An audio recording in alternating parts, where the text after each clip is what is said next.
The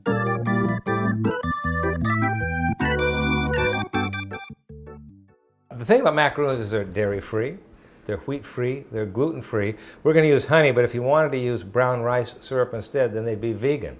Very cool. So this is on very low, and we're putting about a half a cup of honey in the pan on low, because if we do that, then the honey will thin out a little bit, and it'll be easier to mix everything up. I have the kind of spatula here that's good in like 400 degrees, so don't worry about me burning the spatula. Okay, good enough. Now, this is 2.5 cups of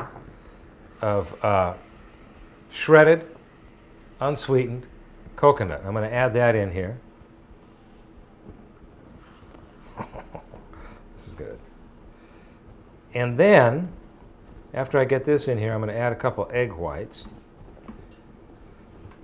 We hope you figure something else to do with the egg yolk. We have a dog, so we feed it to that. So this is going to need that egg white right about now, just to get it all mixed up.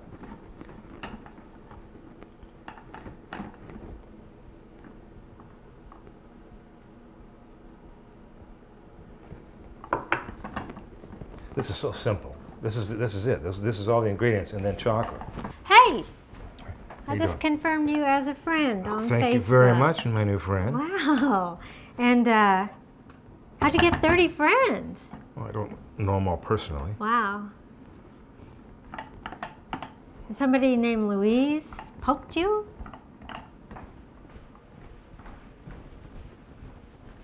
That was 40 years ago. Okay. Now we're going to add the almond extract and vanilla extract. Simple as that. That's the last thing you put in there.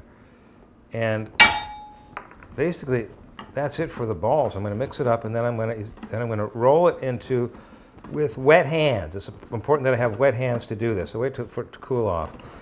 And then as soon as it's cool enough to do this, I'm going to put it into balls, and I'm going to put the balls into the oven at 300 to 325 degrees, I think, and until they're about like that.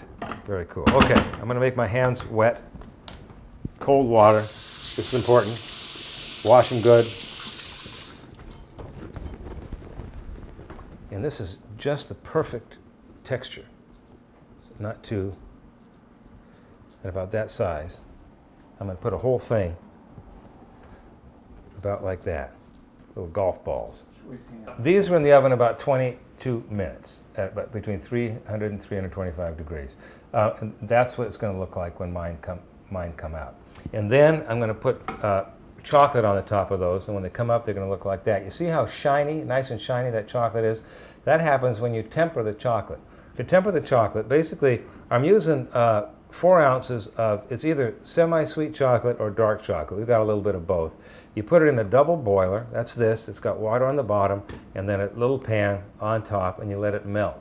Now, to temper chocolate, at least the way I'm going to do it, this is kind of the crude person's way to do it, you wait till it's melted, and then when it's still warm, but you can touch it, it's warm enough to touch it, then you add some, well, I'll call it raw chocolate to it. You have to do this if you want it to end up like that, and we call that tempering. So now I've got it in there, it's still warm, and I'm going to mix it up until it melts, and it will, not quickly though.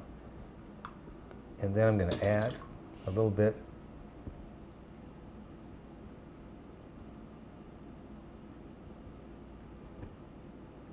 and when it cools, it's going to look just like that. Easy.